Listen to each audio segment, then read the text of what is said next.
قبل الاسلام حضرت عمر رضی اللہ تعالیٰ عنہ کا حال۔ اسلام قبول کرنے سے پہلے عمر بن خطاب رضی اللہ تعالیٰ عنہ اسلام کے شدید دشمن تھے۔ جس شخص کے بارے میں معلوم ہوتا کہ اس نے اسلام قبول کر لیا ہے تو اس پر خوب ظلم کرتے، اسے مارتے اور تنگ کرتے تھے۔ انہوں نے اپنے خاندان آل خطاب پر خوب ظلم کیا۔ جب پہلی ہجرت حبشہ ہوئی تو ان نفوس قدسیہ میں عامر بن ربیعہ رضی اللہ تعالیٰ عنہ اور ان کی اہلیہ ام عبداللہ رضی اللہ تعالیٰ عنہما بھی شامل تھی۔ یہ دونوں سیدنا عمر فاروق رضی اللہ تعالیٰ عنہ کے رشتہ دار تھے۔ جب یہ ہجرت حبشہ کی تیاری کر رہے تھے تو ایک دن سیدنا عمر فاروق رضی اللہ تعالیٰ عنہ ان کے گھر آئے۔ عامر بن ربیعہ کسی کام سے گھر سے باہر تھے۔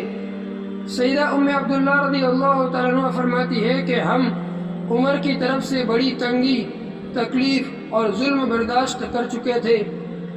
عمر مجھ سے کہنے لگے، ام عبداللہ کہیں جانے کا ارادہ ہے؟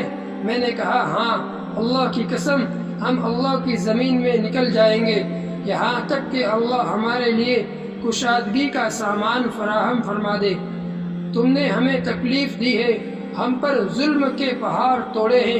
میری بات سن کر سیدنا عمر رضی اللہ تعالیٰ عنہ نے دعائیہ کلمات کہے کہ اللہ تمہارا نگہبان ہو۔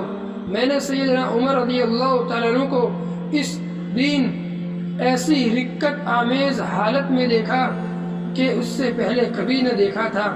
عامر بن ربیعہ جب واپس آئے تو میں نے سارا واقعہ کہہ سنایا۔ عامر نے کہا، شاید تیرا خیال ہے کہ عمر مسلمان ہو جائے گا؟ میں نے کہا ہاں، میرا یہی خیال ہے۔ اس نے کہا، میرے خیال میں تو ان کا مسلمان ہونا بہت مشکل ہے۔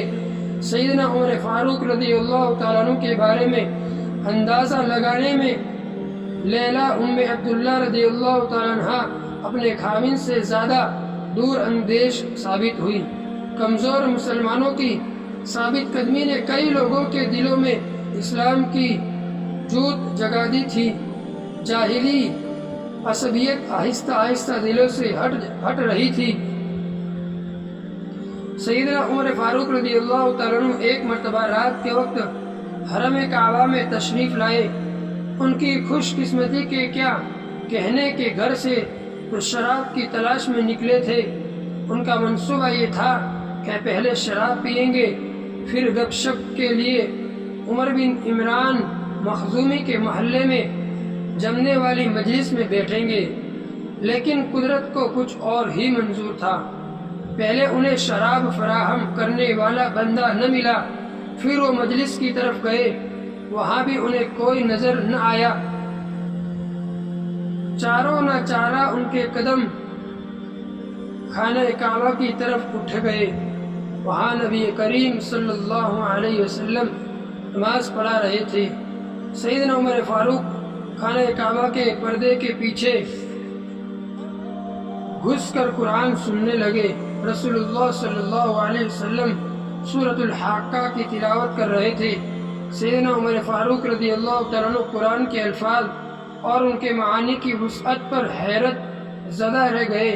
ان کا بیان ہے کہ میں نے دل میں سوچا، خدا کی قسم یہ تو شاعر ہے جیسا کہ قریش کہتے ہیں، لیکن اتنے میں آپ صلی اللہ علیہ وسلم نے یہ آیت تلاوت فرمائی، انہ لقول رسول کریم وما هو بقول شاعر قلیلا ما تؤمنون۔